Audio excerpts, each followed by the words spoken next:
So if you're ever in Florence and you happen to cross the Arno River, you'll find this basilica. And it looks, well, a little plain, almost shy even. But don't let that fool you, because its exterior is hiding one of the most incredible stories of the entire Renaissance. Here we are in the Oltrarno Quarter. Now, when you think about Florence, you picture these dazzling, over-the-top marble facades, right? Like the Duomo or Santa Croce. But then you see Santo Spirito, and it stands out because, well, it doesn't stand out. Its facade is famously bare, it's unfinished, and honestly, it looks kind of out of place. And that right there, that's the central mystery we're going to unravel. I mean, how can this be one of the purest examples of Renaissance architecture? What's the deal? Well, the answer, as you might have guessed, isn't on the outside. You've got to go in. And the second you step inside, boom, it's a totally different world. This is the vision of the great Filippo Brunelleschi. Yep, the very same genius who figured out how to build that impossible dome on Florence's cathedral. He started this project back in 1444, and what he designed was nothing short of a revolution in light, proportion, and pure harmony. What's so incredible about this is that it's a complete 180 from what came before. Brunelleschi basically looked at the dark, complicated, super-tall Gothic cathedrals and said, nope, we're doing the opposite. Instead, he created this perfectly rational space. It's built on a repeating grid, a classic Latin cross plan that's meant to be understood the moment you walk in. It's flooded with light, and it's built on a human scale. It feels like it was made for you. Okay, so get this. The magic number here is 38. Why? Because Brunelleschi lined the entire perimeter of the church with 38 identical side chapels. It creates this amazing, perfect rhythm as you walk through. And it also provided tons of space for all the rich and powerful families in Florence to commission their own art. This place wasn't just built to be a church. It was designed from the ground up to be a treasure chest. But you know, one of its greatest treasures? It wasn't commissioned by some wealthy patron. Not at all. It was actually a secret gift. A gift from a teenage kid who found shelter here. A 17-year-old by the name of Michelangelo Buonarroti. So how did this happen? It all goes back to this incredible, kind of secret arrangement. The Augustinian friars, they took in this young artist and gave him a place to stay. And in return, the head friar gave Michelangelo something absolutely priceless, secret access to the hospital's morgue.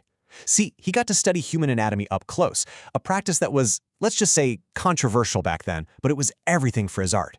And as a way to say thank you, Michelangelo used everything he was learning to carve them a wooden crucifix. And this is what made the sculpture a total game changer. You have to remember, most art of the time was very dramatic, very stylized. But Michelangelo's Christ, it was startlingly real. It wasn't about some big theatrical display of suffering. It was about this quiet, profound sadness, what they called a dolent composure. It perfectly captured the thoughtful, intellectual vibe of the Augustinian community that had taken him in. But just as we get to this amazing moment, the story takes a wild turn.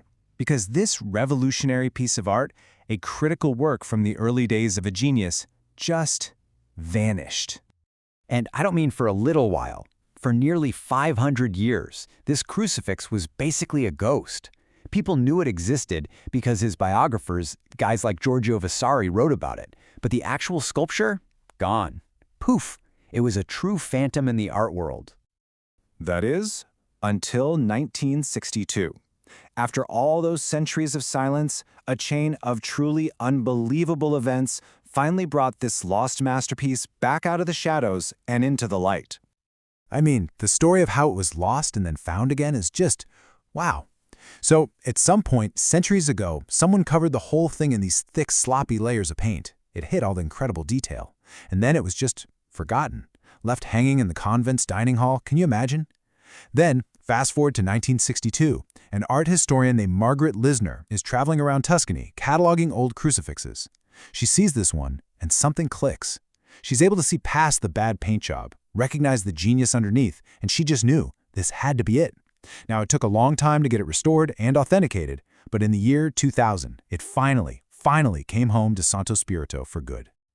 That restoration was absolutely crucial. When they peel back all that junk paint, they rediscovered what art historians call its plastic quality, basically that incredible, lifelike three-dimensional feel and the mind-blowing anatomical detail that was Michelangelo's signature move. Today, you won't find it hanging over the main altar. That was all changed in the 1600s. Instead, it's in the sacristy, this quiet, peaceful space. Honestly, it's the perfect home for it. And that really gets to the heart of what Santo Spirito is all about. It's not just a museum holding one famous sculpture.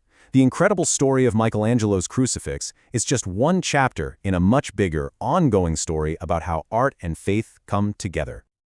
Remember how we called it a treasure chest? It really is. I mean, you've got the absolutely stunning Palinaroli by Filippino Lippi, a true masterpiece from the late 1400s. And get this, there's also a polytyptic by Maso di Banco, who was a student of the legendary Giotto. It's the only painting that survived a fire that burned down the original medieval church. Just amazing. But here's the thing that connects all these different pieces. None of them were ever meant to be seen by themselves, like in a modern gallery. Every single one of them was designed to fit perfectly into Brunelleschi's harmonious space, and more importantly, to be part of the everyday spiritual life of the community. And that, right there, is the core truth of Santo Spirito. The art you see here isn't just decoration. It's not for show. It's meant to be an integral part of a journey. It doesn't matter if it's a huge altarpiece by Lippi or a secret gift from a 17-year-old Michelangelo. Every single piece is there to make the experience of being in this sacred place more profound. It really makes you think, doesn't it? How does art change when its main job isn't just to be looked at, but to be felt?